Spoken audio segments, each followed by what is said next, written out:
Hello and welcome. My name is Josiah Gilliam and I'm the My Brother's Keeper Coordinator for the City of Pittsburgh and Allegheny County. I work in the Mayor's office here for Mayor Bill Peduto, and I'm here with good friend Reverend Cornell Jones, the coordinator for the group violence intervention work here in Pittsburgh. Cornell, thanks for joining me, man. Oh man, it's an honor to be here. Thank you for taking the time. Yes, sir. So you're well known in the city, sir. I don't know if anyone's told you, but you're well known and well liked. But for the people that don't know, can you share a little bit about your history, where you come from, and how you found your way to this work? You know, actually, believe it or not, a lot of people wonder. I was born and raised over in Overbrook. Okay. And Overbrook, which is sort of like the South Hills area of town. Was blessed to have an amazing family who was about community.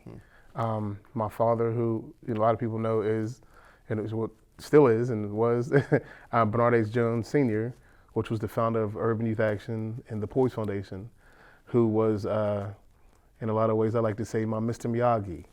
He was the one who I studied as a kid, and he would bring me different places to, when he would speak and talk about community empowerment and building the communities and help getting people to help transform the community. And he would bring me to all these different presentations, and he would always, have me hold on to the business card so I could build.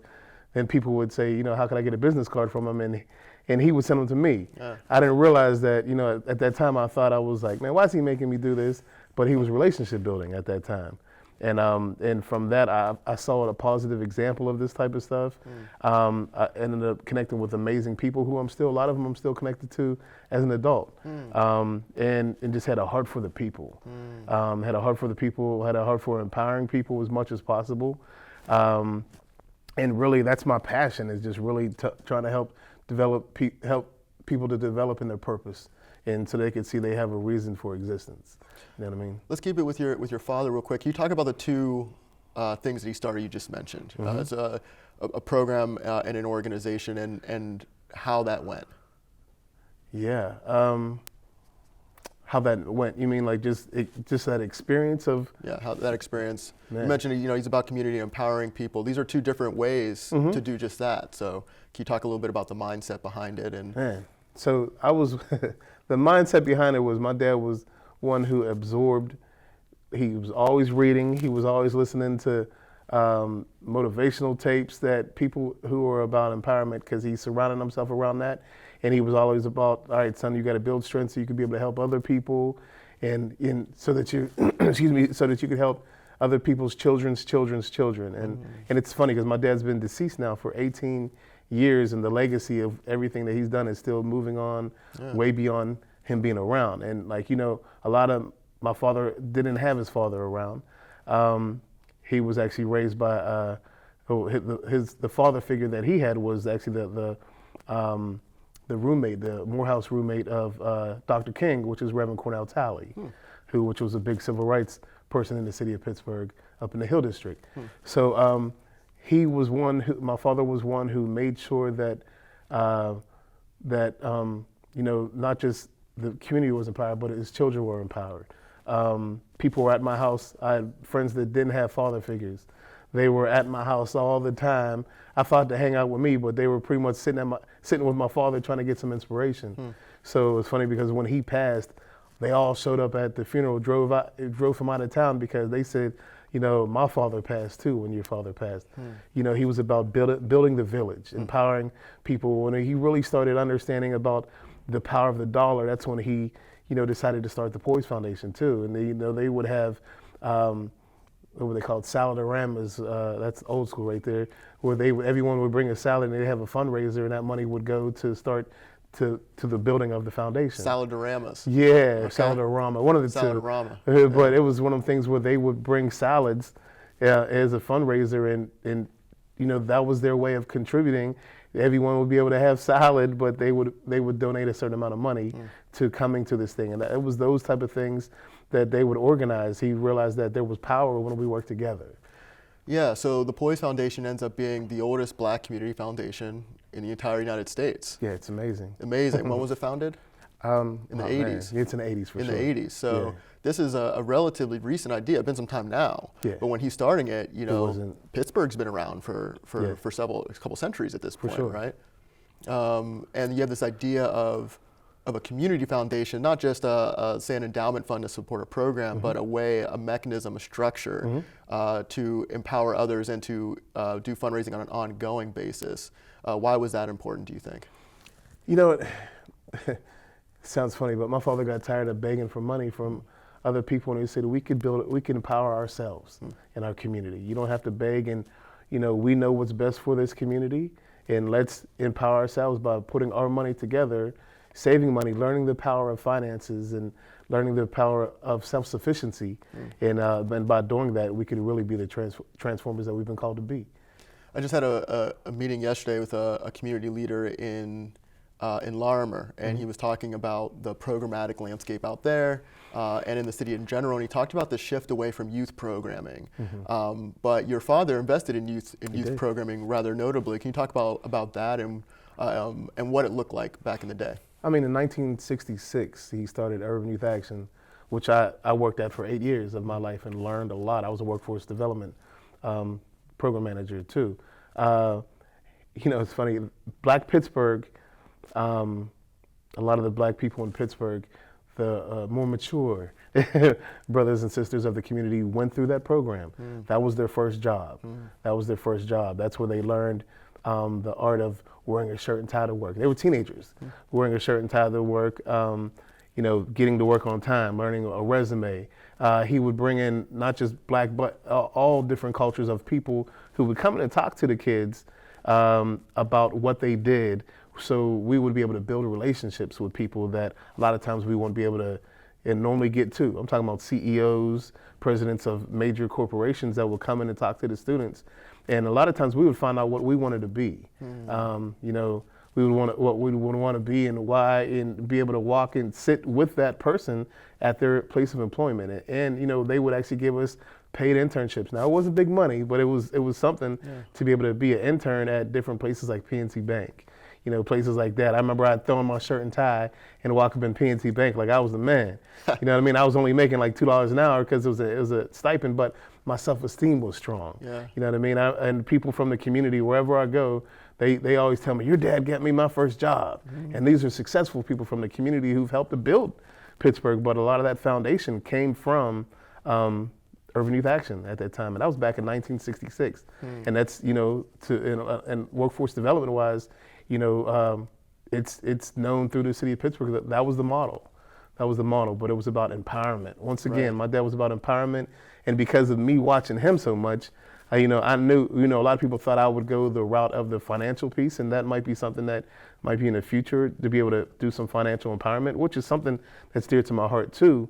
But I saw my role was dealing with, I'm tired of seeing people die. You know what I mean? I'm tired of seeing people die.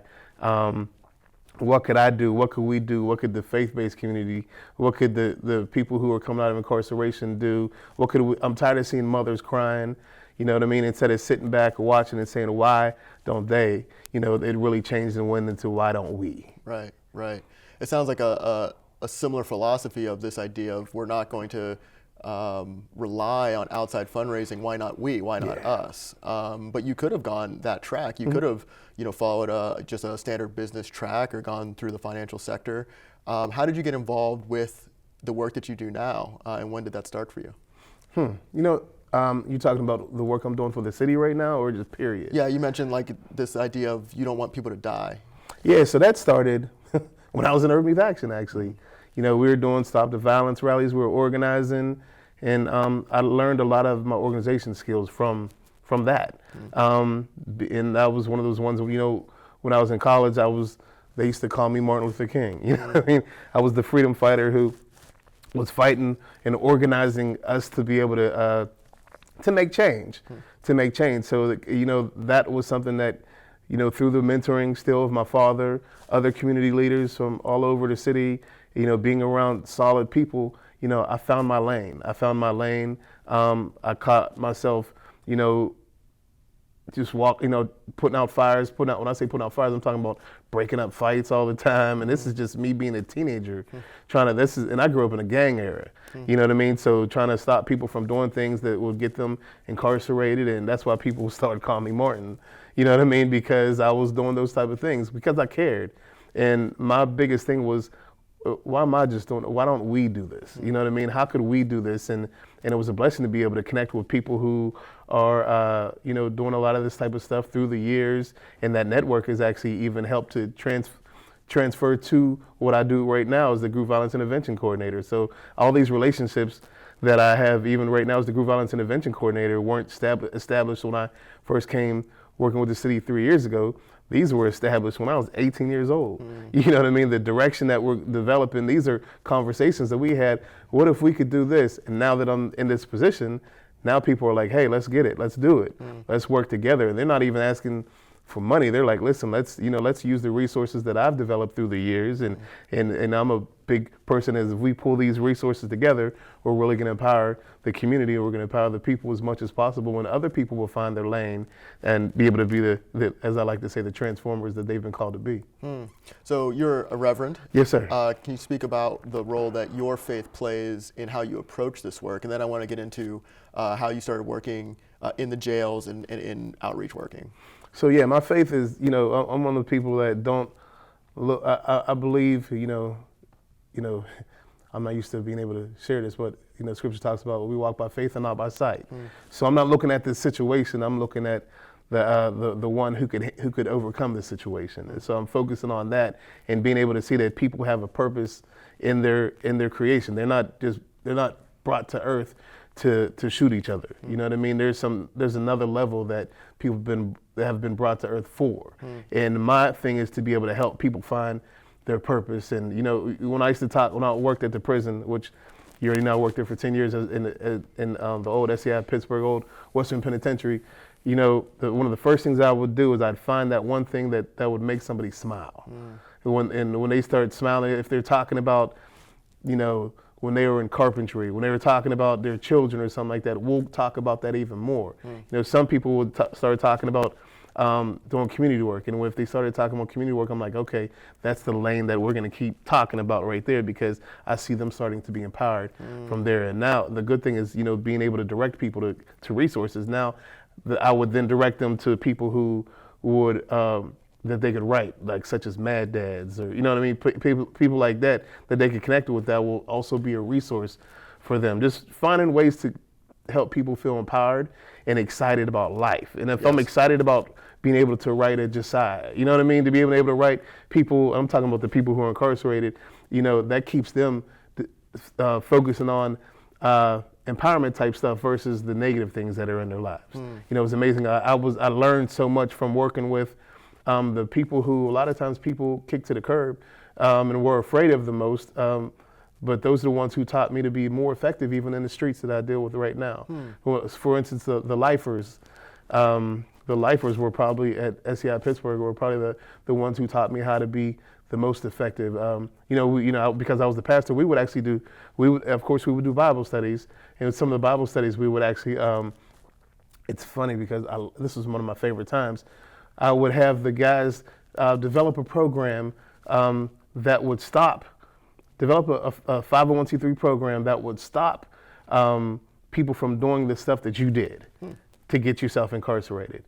So with that, they would sit back and they would think about whatever it was, if it was shooting people, it was whatever it is, drug and alcohol type stuff, and they would develop this program, and they would sit up there and they would present this program to the rest of the people who were in the crowd. And what I made the crowd the media.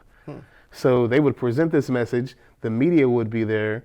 So, what the media would do is they would ask them questions. So they would learn how to answer questions, how to keep them self-disciplined to be able to answer the questions, so that they were professional enough to discipline themselves on how to be confident in what they believed in, and also to be able to share information so that we could actually all learn about strategies to help transform the communities.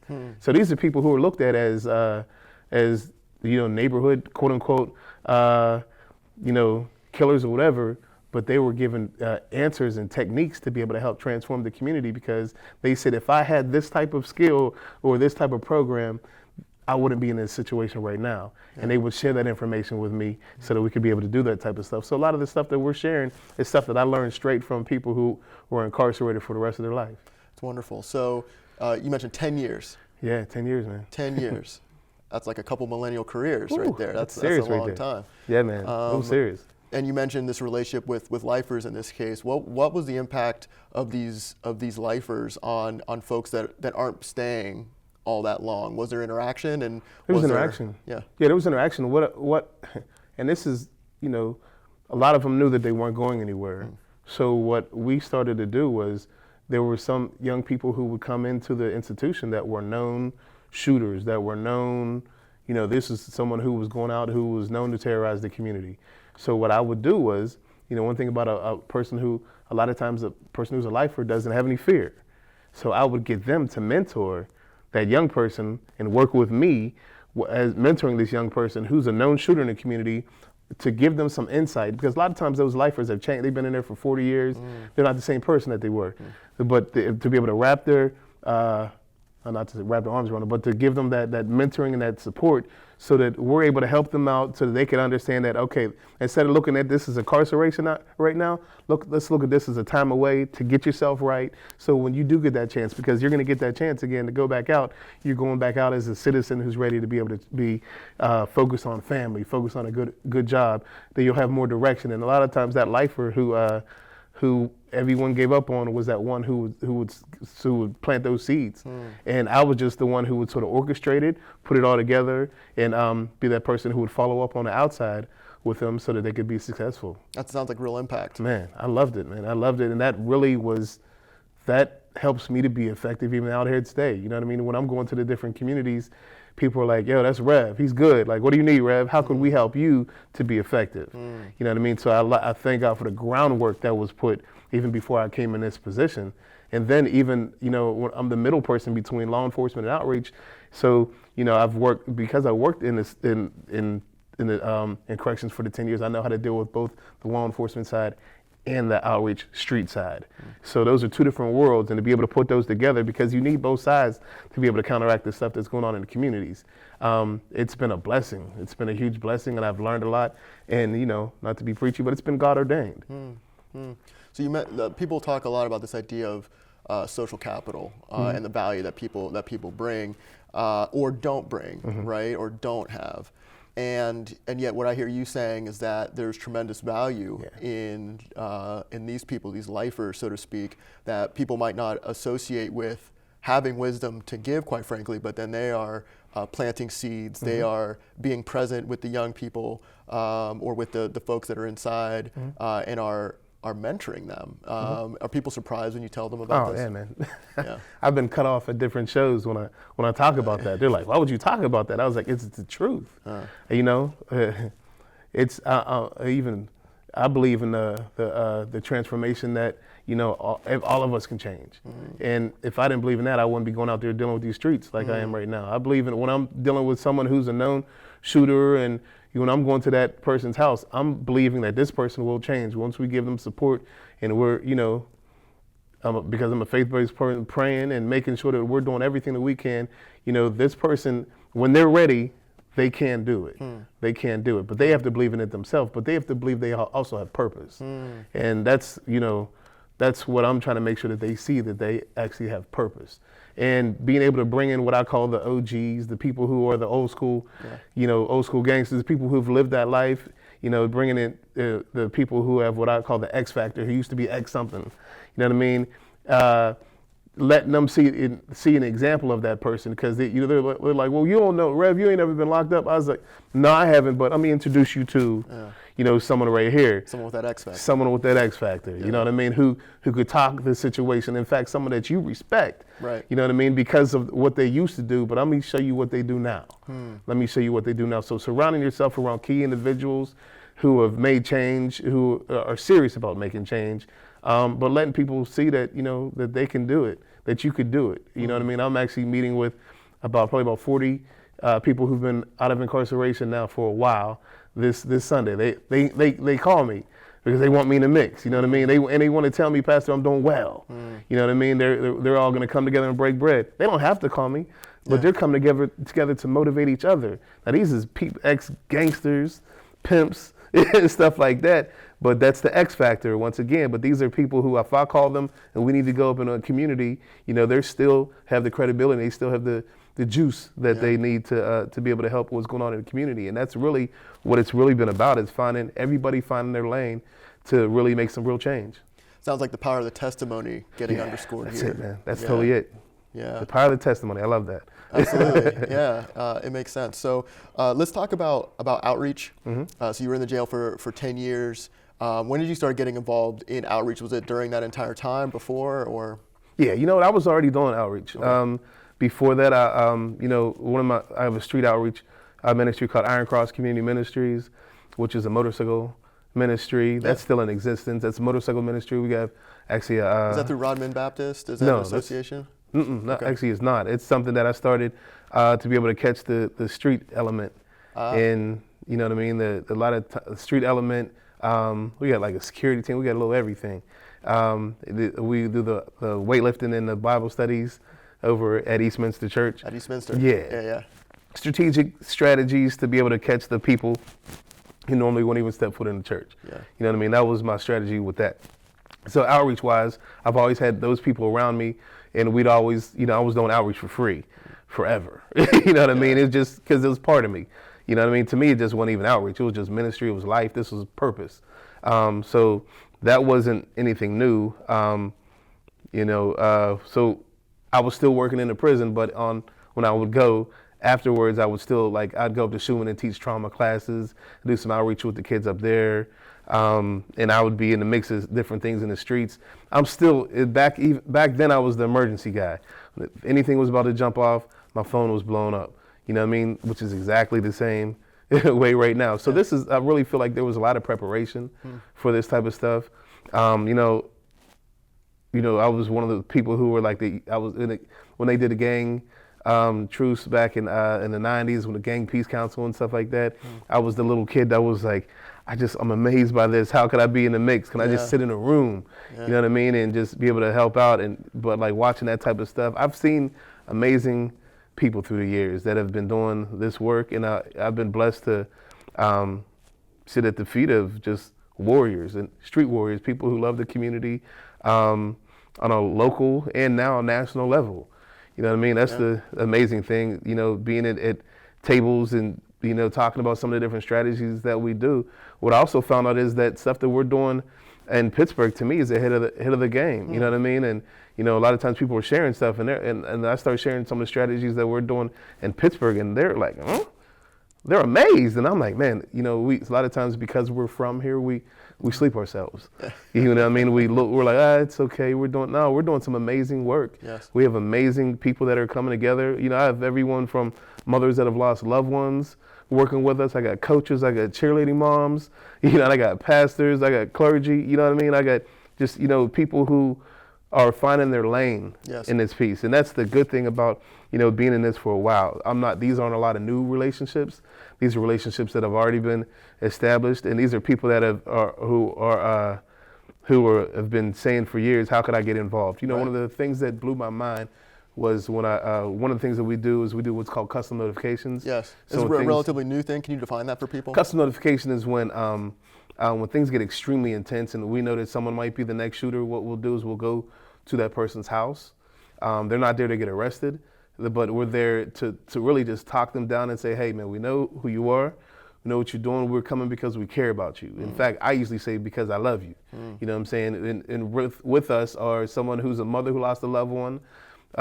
We usually have a law enforcement person, an outreach person, and sometimes someone from the faith community. And we're coming as the village saying, we need you to stop. We need you to stop. We're willing to give you the resources. We're willing to walk with you through this process. And we're willing to give you a bit of support that we have through the city of Pittsburgh. So point of clarification, if you're not there, if the custom notification folks aren't there, this is likely leading to an arrest. Oh yeah, okay. No, this is likely leading to death probably. It's that intense. Like when we're doing those, it's either they're either gonna, you're right, they're either gonna get arrested, or they're gonna hurt somebody or gonna hurt somebody else. And by going to that house, coming to them as the village, we're usually talking to the parents, we're usually talking to whoever's at that house. It's almost like an intervention. We've sat down at the table and had grandmothers crying with us and everything, and people saying, you know what, all right, I'm ready to make change. But we've also had, people who were the main shooters that are like, look, I'm tired of this life and I'm ready to move on. And they'll still contact us and talk to us on a regular basis. It's something that's extremely intense. But I remember when one of the mothers who lost a loved one in the past, who's working with us, told me, she said, when I started doing this, I found my purpose. She said, I found my purpose. I went from being one who was, what do we need to do, doing press conferences and stuff like that. She said, but this is the action that I've been looking for. So finding their lane and that excitement and that joy that she has from doing this type of stuff has really helped to save lives, because she's brought in other mothers, you know what I mean, who are excited about trying to help out right now. They see that the goal isn't to arrest people. The goal is to be able to help people, to be able to stop them before they're getting arrested. In fact, if people get arrested, when we're doing this type of stuff, if people get arrested and people die, then we didn't do our job. The goal is to be able to stop stuff before it happens.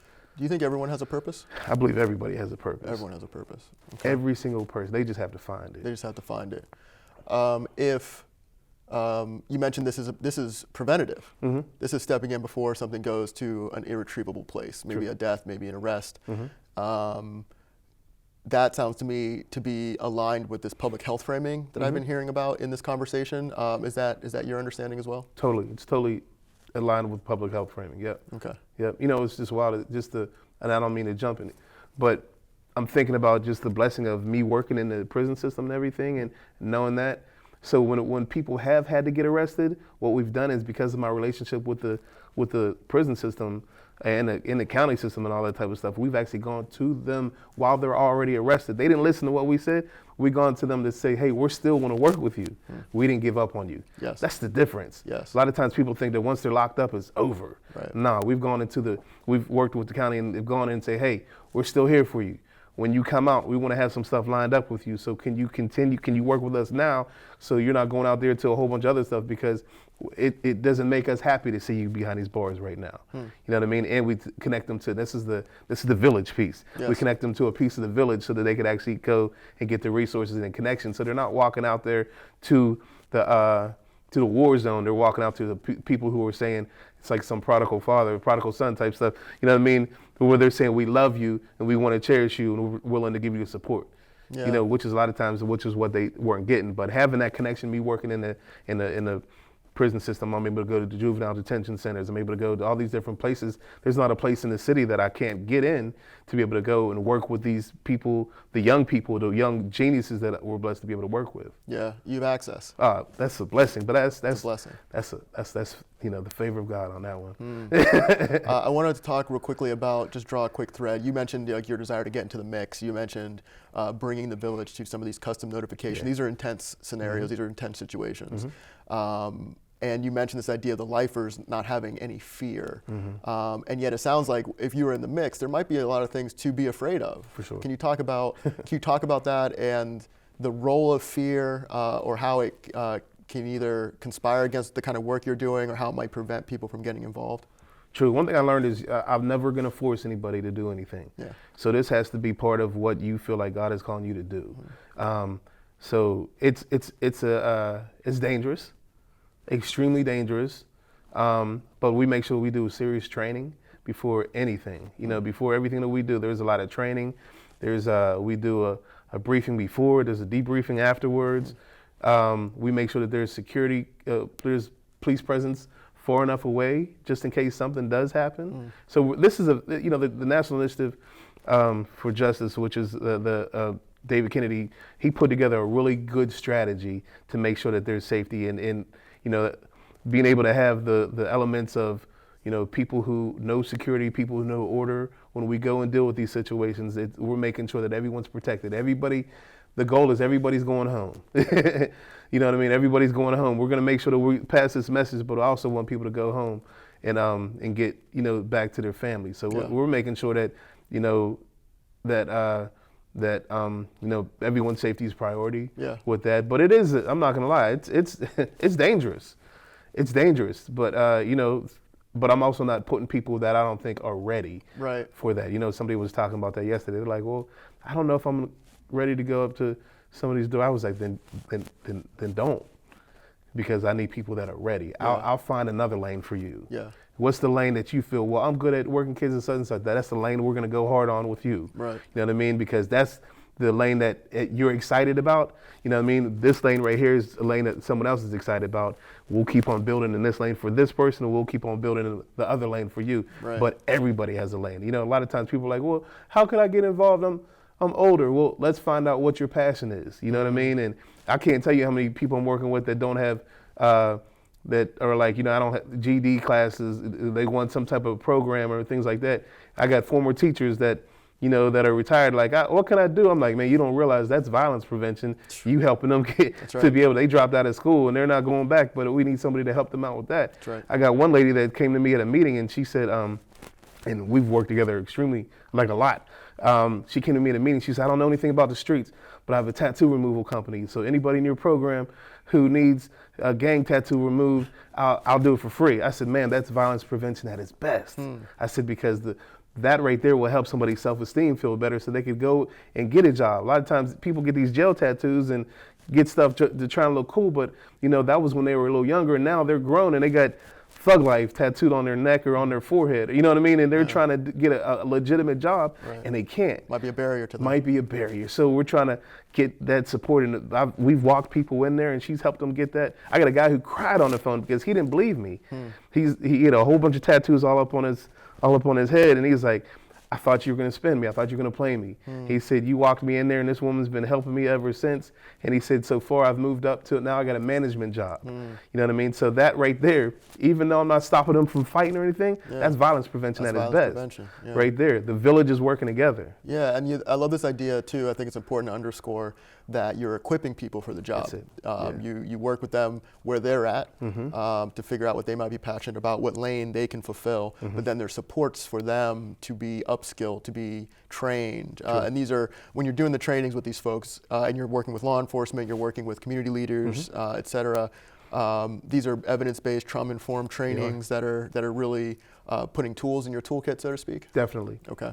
Definitely. And we're also making sure that the people who are doing it, we're taking care, making sure that they're healing through the process, and not, because this is one of those situations where there's so much trauma that you deal with, and trauma that you see. We got to make sure that the people are healthy. Yes. I'm talking about the people, the first responders that are going out there dealing with these streets are healthy, because we need them in a good state of mind, not even just for the community, but even for their own family, for themselves, for their self, because they're important to us. Yeah.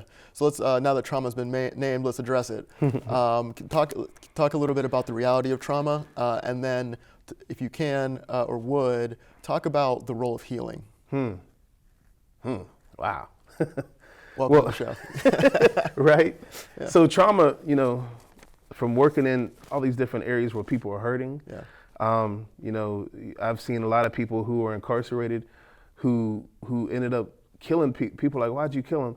You know, they don't understand that that person looked like the person who sexually assaulted them.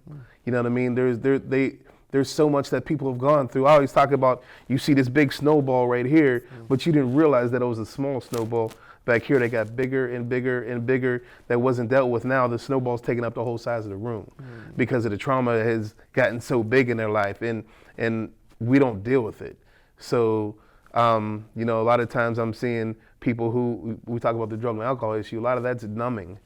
People are numbing issues that they've gone through in their community and their lives, and the things that they can handle, and that's the best way that they could handle it, dealing with things like that, and fighting, hurting people. That's a stress reliever, believe it or not.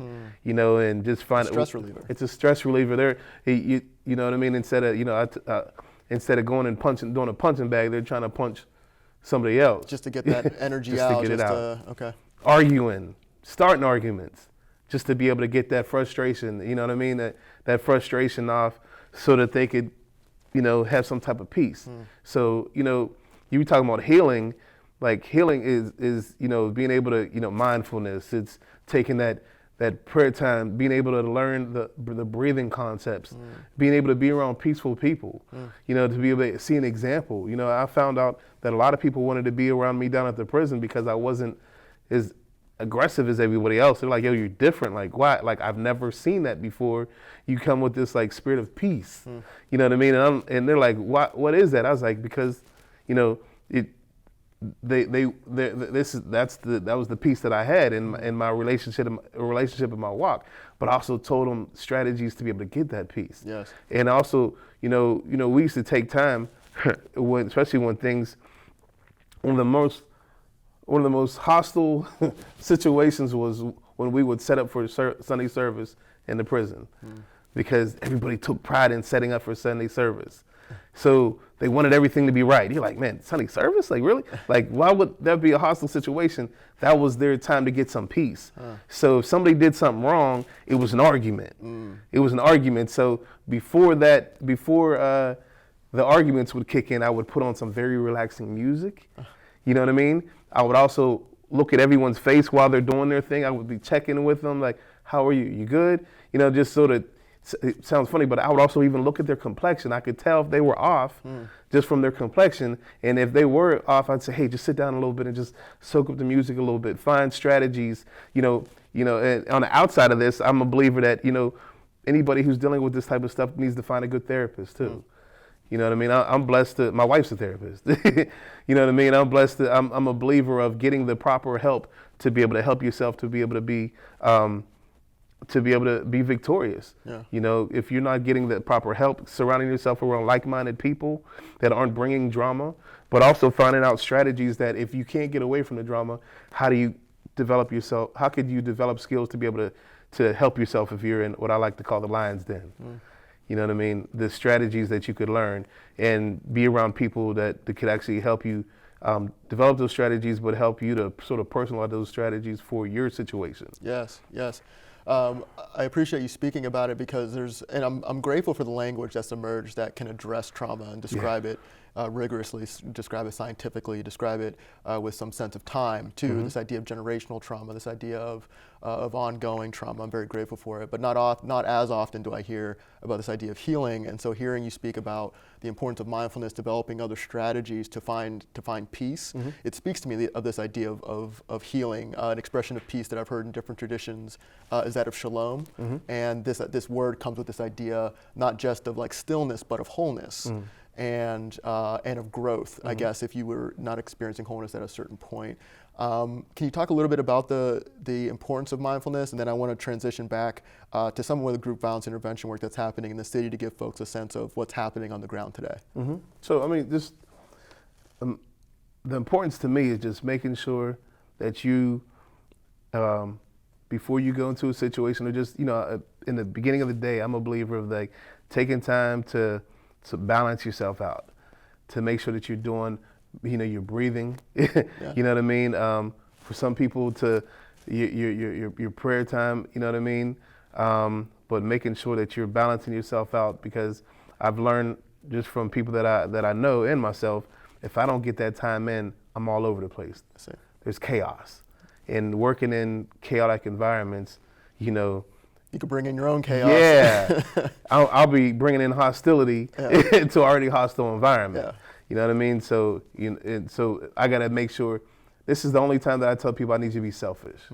You know what I mean? This is about you taking care of yourself so that you could be effective for, especially, I got a family now.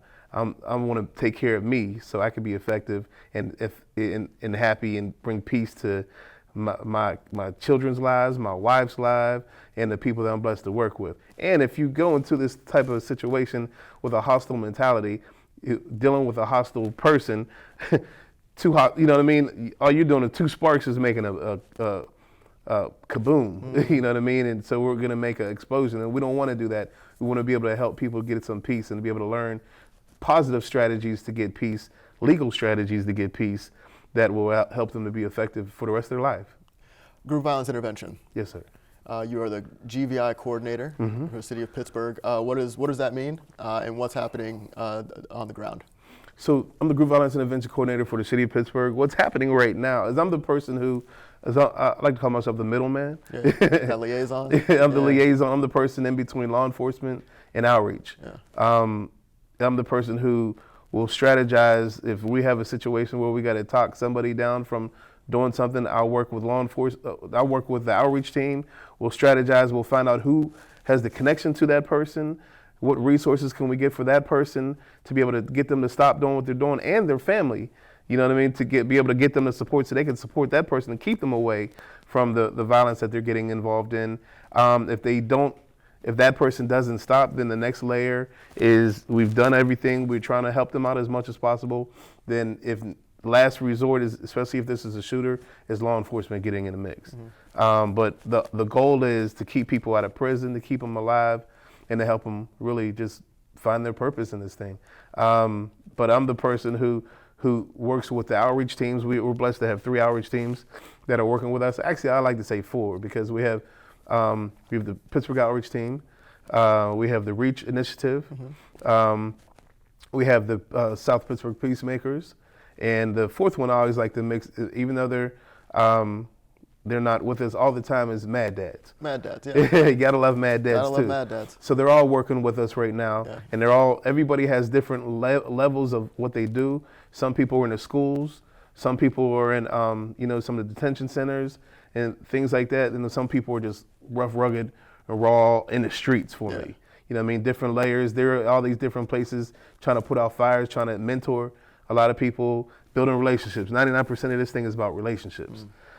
Relationships, and I'm the person who's making sure that the people are going out there doing street interventions, mediations, and also making sure that if there is any level of law enforcement that we need to bring in this to be able to stop any type of murders or any type of shootings from happening. Yeah.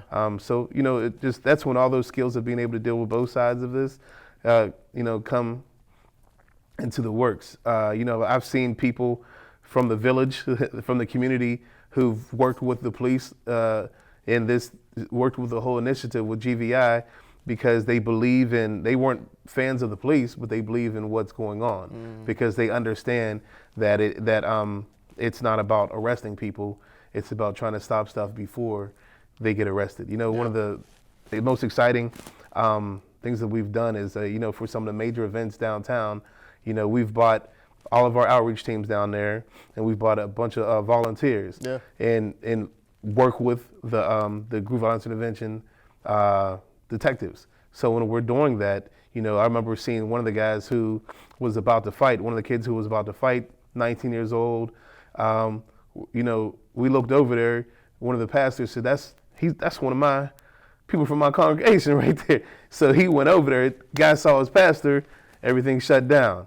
Because the connection, relationships, once again, it's shut down. Now, if he wasn't there, law enforcement would have had to, get involved. Might have gone a different way. It probably would have been arrest. You know what I mean? But now we're able to stop before things actually happen. And I think the young people and people from the streets are starting to look at us as a buffer. Yeah. But they also look at us as a safe place too, because they see, look, the goal is we want you to get home safe. We want you to enjoy, if you're coming to an event or anything like that. But the goal is to be able to get you home safe so that you can enjoy, life. Yeah. We care about you. We love you. We want you to live, really. And how important is it to have resources and services available for Oh, folks? man, that's so huge. And even I'm a believer of, even if people are watching this right now, if you have some type of resource that you could add to the table that we're sharing with the people, like bring those resources, let me know, you know what I mean? And let me know, because we want people to win. Yes. We want them to be successful. Yes. We want, young people to be able to go to college, trade, whatever it is. Yep. Give them the resource. If you're like whatever gives, just like the lady who mentioned the tattoo. Yeah. You know what I mean? Her lane wasn't, working in the streets, but her lane is saving lives right now. Yes. Because, I'm thinking about the one guy that I know, like, he broke down in tears because now he's like, I got a chance now. Yeah. I got a chance now. And I believe people want a chance, but I just need the bodies and the key people to work with them so that we could really make some change. A couple final questions here. You mentioned law enforcement. It's great to hear you guys working so closely with them. Some of the custom notification things that they've been involved with, providing security for your efforts as well. Can you talk about what it's been like working with law enforcement and how you encourage people to think about the police? True. So, I'm never going to say that, everyone's totally changed the mentality, because some people aren't the biggest fans of the initiative and some people are.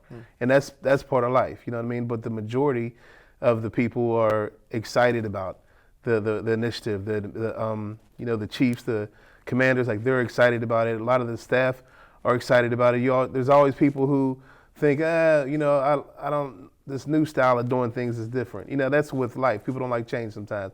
but I can honestly say that the majority of the people that are down there are excited about it and working, with us. They're helpful. When we need stuff, they're helpful. My guys were telling me recently they were at an event, and a couple of the law enforcement officers said, "Hey, if you guys ever need anything, let us know." You know what I mean? Everybody's seeing that we need each other in this. That's the whole thing with David Kennedy's model. It's before people thought it could be just law enforcement that could stop street violence, and other people thought it could be just outreach that could stop. People don't understand that David Kennedy said, which totally makes sense, that law enforcement working with outreach and working with social services is how you really pull this thing together. Yeah. So that's the motto, and the outreach team. It's now here's the thing. Even on that side of it, a lot of them had to realize that, hey, we need each other. Yeah. You know what I mean? A lot of the people from outreach are people who were in the streets years ago, and now it's exciting for them because they're like, yo, the last time I was talking to a police officer, you know what I mean, years ago but they're seeing the need for both sides, and I'm a believer of once we all come together, which is what's happening right now, we're seeing the results of it. Law enforcement, outreach, and services. Yeah, that's it. That's wonderful. Ply cord or a 3-string rope, not easily broken. True, that's good. It's better, stronger together. Yeah. Can we talk really quickly about the national landscape? You mentioned how Pittsburgh has perhaps differentiated itself in terms of some of these efforts, but we've also participated in things like Cities United, a consortium or a network of cities involved in this work focused on black men and boys. We also have My Brother's Keeper focused on black men and boys. What do you take away from these national efforts, and how are you communicating with your peers and other places about what's happening here and incorporating best practices and stuff like that? What I love about connecting with those national platforms is you're able to talk to people who've experienced some of the situations you're dealing with. Yes. And being able to have that peer conversation, you're able to say, hey, this is what we got. I got a situation where guys doing this, that, and that. They're like, oh, I had the same situation. This is how we dealt with it. Yeah. You know what I mean? And you could take pieces of what they've done and be able to take that stuff and sort of add some of the Pittsburgh touches with it and really be effective. So those conversations have been good because it's not just us thinking, we're not just coming up with new ideas by ourselves. We're now going to Cities United. I'm talking to, the guy who runs Philadelphia's violence prevention. I was just talking to him this morning. You know what I mean? And, talking to people from the Ceasefire Detroit, Cure Violence, what I mean, up in Chicago, just talking to these people who are making things happening. What I also learned is they're calling us for advice too. You know what I mean? They're calling us for advice to be able to figure out strategies. They're hearing about different things. They're hearing about, some of the statistics, and they're hearing about the different strategies that are different than what they're doing. They're like, man, I never thought about that. And, and I'll give them some insight on how we do it, and they'll give me some insight. And I believe it's the whole concept of iron sharpening iron. The biggest, all we want is to see people live, you know what I mean? But having those conversations on a national level, it's been effective, but it's also shown us that we're doing a lot better than we even think we are. You know what I mean? But we got a lot more to do. I'm a believer of if we have one homicide, that's one too many. It's one too many. You know what I mean? But what's also funny is these people that are doing this on a national level, we're almost developing like a support network because we understand what we're all going through. So, if they had a major shooting, they'll call me up and we'll talk about, all right, this is, here's a strategy they'll talk through some stuff with me. And same thing with me, you know what I mean? The major shooting in Pittsburgh, I'll call them up and like, this is what it is. This is the type of situation. They'll be on the phone with me for an hour and we'll map out something that would be effective and help the city of Pittsburgh. Yeah. So it's really, we're sharing resources. Okay. We're sharing resources, and those are the type of things, and even to the point where we'll bring in other officers, from other different cities that will help on the law enforcement side. That was something that the National Initiative was really good at supporting us with, and being able to have those conversations and those dialogues to be able to say, hey, this is what we did, and then we'll go back and we'll talk about a strategy that will work for Pittsburgh, and because not everything works at different places, but we could pick out the certain things that work for us and really make some change. Yeah. this idea of like systems kind of speaking their own language, Yeah. and then the importance of folks like yourself that can play that liaison role, can live in that liminal space and communicate between the systems is so valuable. What is the role of faith leaders in this conversation? Like, what's the charge that you give them, and then we'll wrap up with just whatever you would encourage folks that may be watching or listening to do as it relates to their own communities. I'm gonna probably ask you that again. Okay. But, we'll start with the faith leaders, the right? faith leaders. So you're a person of faith yourself. Yes, It strongly informs the work that you do. You've worked with faith leaders before, but I've been in conversation. I've been in rooms with you, quite frankly, where there's a lot of faith leaders from different traditions, different faiths that are saying, "What can we do?"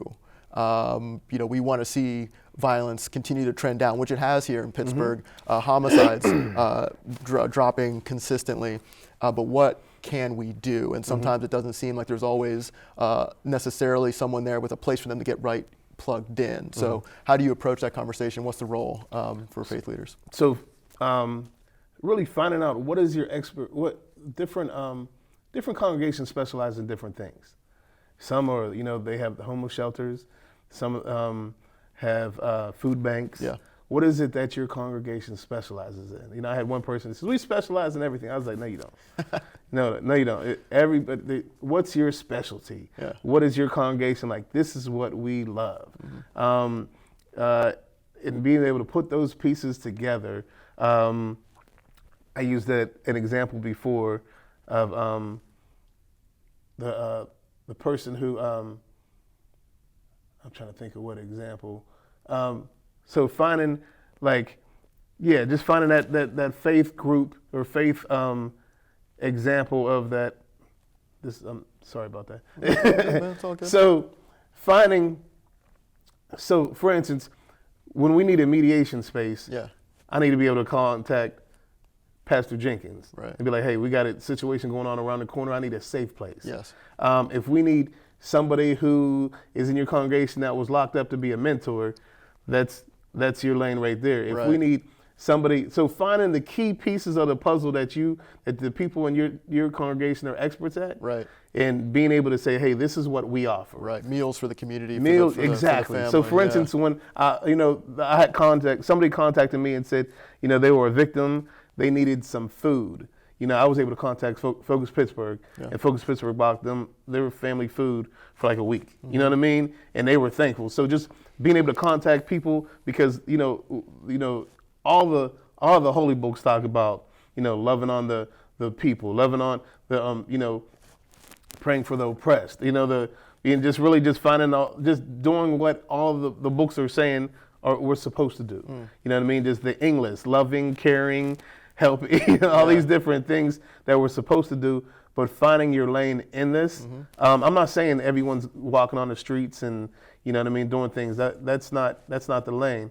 But there's a lane that people have, and I think that they could get involved in that could really make some change. But we have to realize that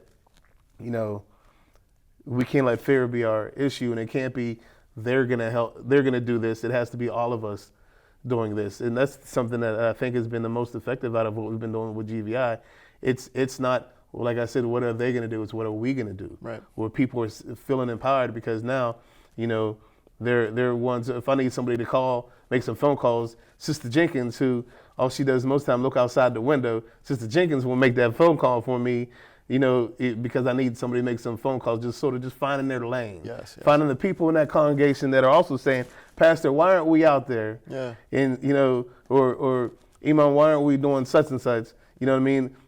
Finding those people and involving them in the movement, and that could be a representation of your faith group, because a lot of times the pastors are busy, they're doing different things, but there's always that Sister so-and-so. Sister Jenkins, or like I was the outcast, you know what I mean? I was the, why aren't we should be, and instead of focusing on that, I remember God told me, why don't you? You know what I mean? So instead of me complaining about it, now my biggest thing is finding people that will get involved as much, and so we can start rebuilding the wall. I hear that. Yeah, everyone on their lane, everyone on their spot on the wall. Equipped to do it, though. Exactly. Equipped to do it. And training is key. That's right. But we have good training. We have people who are willing to train. So if they're willing to step forward, there's support for them. They don't have to just jump in. We'll keep them safe. They just got to there's order for everything. That's great. We'll get them excited, you know what I mean? But how powerful would that be with the faith community getting involved in that? You know what I mean? So many times the faith community is where